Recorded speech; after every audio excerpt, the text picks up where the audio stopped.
Hai semuanya, selamat datang di metode Marc Marquez crash di Mandalika. Yuk kita lihat videonya dia dulu. Oh, wow! Oh, dearie me! Unbelievable! The rear tyre just letting go in the most spectacular fashion. That is, oh, dearie me! That is a shocking crash of Marc Marquez. Jadi dia ke rumah sakit ya. Tapi ternyata ada beberapa meme yang beredar yang sempat buat heboh. Jatuh di Mandalika, Marquez ditolak puskesmas karena tidak memiliki BPJS.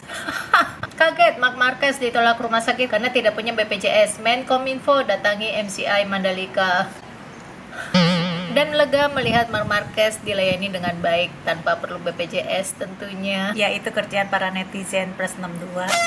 Sebenarnya apa yang membuat Marc Marquez jatuh? Karena juga ada beberapa yang berpendapat kalau penyebabnya adalah jalanannya baru diaspal, tapi aspalnya ini sudah memenuhi ketentuan yang berlaku. Aspal sirkuit Mandalika bukan penyebab kecelakaan, dan mungkin masalah ini dari ban.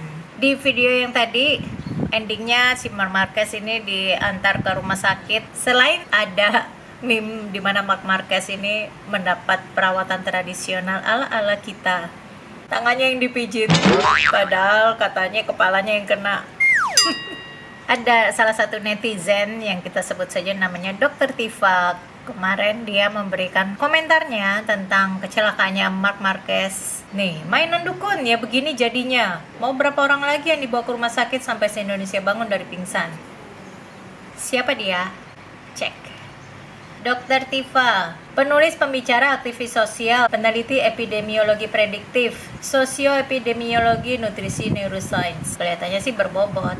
Tapi kenapa dia bisa ngomong seperti itu, Kak? Kalau keserikan seperti ini terus saja dibiarkan, azabnya bukan cuma menimpa penguasa, tapi juga semua rakyatnya loh. Pawang hujan yang saat ini sedang naik daun yang bernama Rara Istiati Wulandari, yang konon istilah kerennya adalah cloud engineer. Dia dibayar ratusan juta dan diundang oleh Erick Thohir. Yang kita lihat dulu apa pekerjaannya Mbak Rara ini.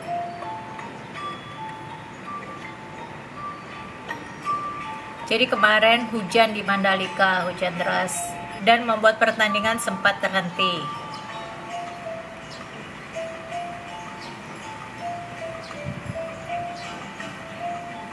Dan amazingly, lihat.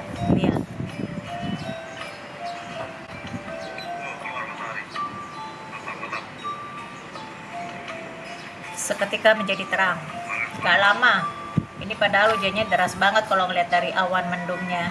Kalau ngeliat dari awan yang sangat mendung di sekitar sirkuit itu, jadi ya pasti hujan. Gak mungkin enggak. Beruntung ada Mbak Rara yang diundang untuk menjadi pawang di situ. Sebenarnya bagaimana sih cara kerja pawang hujan ini? Yuk cek videonya Mbak Rara. Ini kan ada singing bowl itu kan getaran suara. Jadi kan gelombang otak itu kan ada otak alfa, terus delta, terus theta. Ya. Dia jelasin tentang frekuensi gelombang. Nah, sebenarnya secara fakta Rara itu pakai kayu dan asap. Jadi uap itu ke atas. Sebenarnya memecah awan itu dengan energi gelombang doa ini, getaran ini singing bowl. Terus ada teriakan Rara. Kan sering kan? Iya mbak.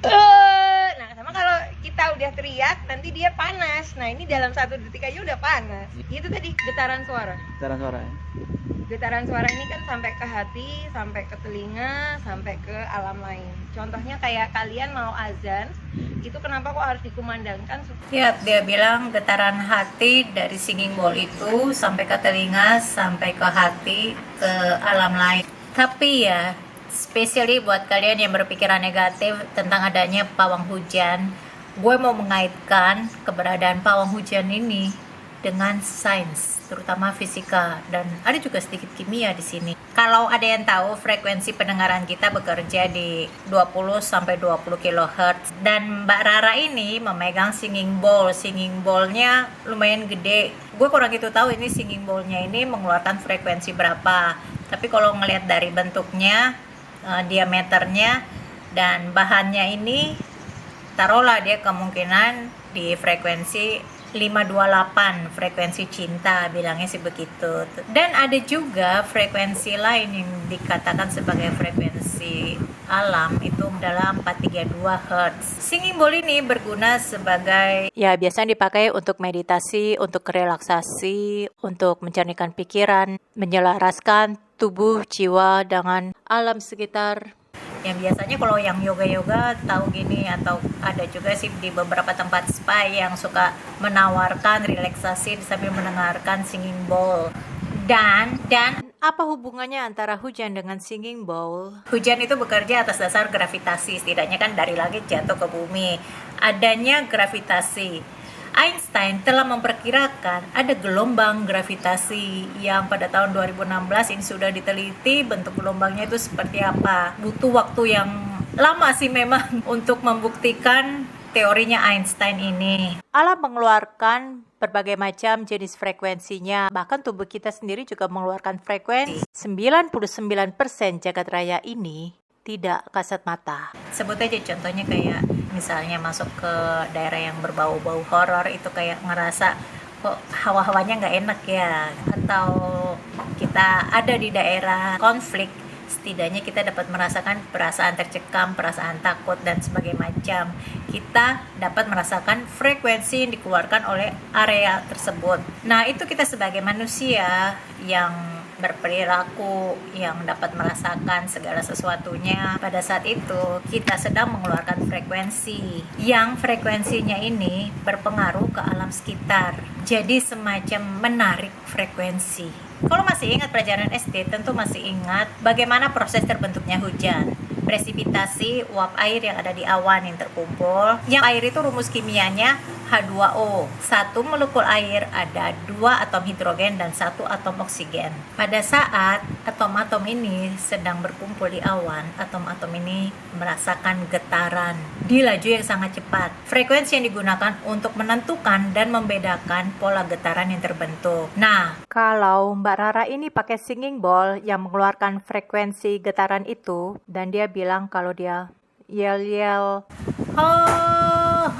gitu, dan dia mengeluarkan frekuensi juga dari tubuhnya, di mana dia menyelaraskan frekuensi dia dengan frekuensi alam, sehingga uap-uap air itu menjadi pecah, menyebar, tidak berkumpul lagi, dan hujan pun berhenti.